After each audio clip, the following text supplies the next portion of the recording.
শহরের এক কোণে ছোট্ট একটি বস্তি, যেখানে বাস করে রমিজ, তার স্ত্রী লুৎফা আর তাদের দুই সন্তান, মাহিরা আর ছোট্ট রাহাত। রমিজ একজন রিকশাচালক, দিন-রাত পরিশ্রম করে সংসার চালা। লুৎফা বাড়িতে ছোট্ট একটা হাতের কাজ করে, কিন্তু সেই আয় তেমন কিছুই নয়। দুইটা সন্তানকে নিয়ে তারা বেঁচে থাকার চেষ্টা করে প্রতিদিন। কিন্তু কিছুদিন হল শহরের চারপাশে অস্বাভাবিক উত্তেজনা। রাজনৈতিক অস্থিরতা, জীবনযাত্রার ব্যয় বেড়ে চলেছে, খাবারদাবার, ওষুধের দাম আকাশছোঁয়া, রমিজের আয় কমে গেছে, কাস্টমার নেই বললেই চলে। বাজার থেকে এক বেলা খাবার কিনে আনার ক্ষমতা নেই এখন তার। একদিন রমিজ যখন ক্লান্ত হয়ে ঘরে ফিরল, লুৎফা চোখের জল মুছতে মুছতে জানাল, রমিজ, আজ বাজারে গিয়ে দেখি চালের দাম দ্বিগুণ হয়ে গেছে।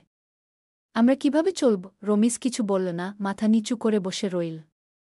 দুই সন্তান খালি চোখে তাকিয়ে আছে তাদের বাবার দিকে, যেন তাদের ছোট্ট মনেও একটা বোঝা নেমে এসেছে। এইভাবে দিন যাচ্ছে, কিন্তু রমিজ জানে না আগামীকাল কি হবে। প্রতিদিনের সংগ্রামে তার মন ভেঙে পড়েছে। চারদিকে শুধু হাহাকার, মানুষের কান্না। কিন্তু তাদের কান্নার কোনো সাড়া নেই। রমিজ প্রতিদিন রাস্তায় নেমে আসে, কিন্তু তার রিকশা তেমন চলে না। মানুষ নিজের জীবন নিয়ে ব্যস্ত, কারো কারো জীবন থেমে গেছে। এই শহরটা যেন অচেনা হয়ে গেছে। রাতে বাড়ি ফিরে রমিজ দেখল, তার সন্তানরা খালি পেটে ঘুমিয়ে পড়েছে। লুৎফা কাঁদছে, কিন্তু কোনো অভিযোগ করছে না। রমিজ জানে তাদের সামনের দিনগুলো আরও কঠিন হবে। কিন্তু কিভাবে, কতদিন এভাবে চলবে তা সে জানে না। এই গল্পটি হাজার হাজার মানুষের একটি দুঃখের কাহিনী, যারা আজও বাংলাদেশের বিভিন্ন কোণে বেঁচে থাকার সংগ্রাম করছে। তাদের জীবনে কোনো নিরাপত্তা নেই, ভবিষ্যৎ নেই।